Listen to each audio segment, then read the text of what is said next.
ஆமையும் நரியும். ஒரு அடர்ந்த காட்டுல ஒரு ஆமையும் நரியும் நெருங்கிய நண்பர்களா இருந்தாங்களாம். அந்த ஆமை சொல்லிச்சான், நண்பா, எனக்கு இந்த கடினமான ஓடு சுத்தமா பிடிக்கல.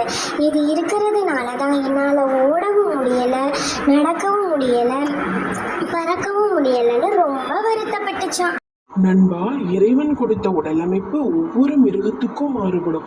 ஒவ்வொரு மிருகத்துக்கும் தனித்துவமான உடல்வாகு கடவுள் ஏன் கொடுத்திருக்காரு தெரியுமா? அப்படின்னு நரி கேட்டுச்சான். அதுக்கு ஆமை சொல்லிச்சான், எனக்கு தெரியாது நண்பா, நீயே சொல்லு, நான் கேட்டுக்கிறேன்னு. உடனே நரி சொல்லிச்சு, ஒவ்வொரு மிருகத்தோட வாழ்விடத்தை பொறுத்தும் இயற்கை கிட்ட இருந்தும் ஒவ்வொரு மிருகத்துக்கும் பொதுவாக ஏற்படுற ஆபத்துகள் கிட்ட இருந்தும் காப்பாத்திக்கிறதுக்காகவே அந்த மிருகங்களுக்கு தேவையான உடலமைப்பை கொடுத்திருக்காரு.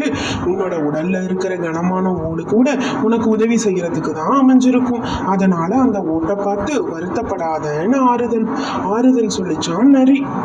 இதை கேட்ட பிறகும் ஆமைக்கு திருப்தியே இல்லையா. அப்பதான் ஒருவேளை அந்த நரியை தன்னோட வில்லில குறி வைக்கிறத பார்த்துச்சான் ஆமை. உடனே அந்த நரிக்கு பாதுகாப்பா குறுக்க வந்து நின்னுச்சான் ஆமை. வேட்டைக்காரன் விட்ட அம்பு ஆமையோட முதுகுல பட்டு கீழே விழுந்துருச்சான். இதை பார்த்த நரி நேரா வேட்டைக்காரனை நோக்கி ஓடிச்சு. நரி தன்னை நோக்கி வரதை பார்த்த வேணா அங்க இருந்து ரொம்ப வேகமா ஓடிட்டானா.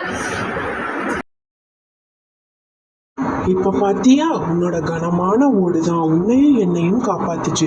இதே நேரம் உன்னோட ஓடு இல்லைன்னா வேட விட்ட அம்பு உன்னை கொண்டு இருக்கும். இனிமே உன்னோட உடம்ப பத்தி யோசிக்காம நல்லா வாழ்க்கைய நடத்து அப்படின்னு நரி சொல்லிச்சான். நரி சொன்னது எல்லாம் உண்மைன்னு புரிஞ்சுக்கிட்டாம அதுக்கப்புறமா நல்லபடியா வாழ்ந்து வந்துச்சான். 2 பேரும் சந்தோஷமா அந்த காட்டுல வாழ்ந்து வந்தாங்களாம்.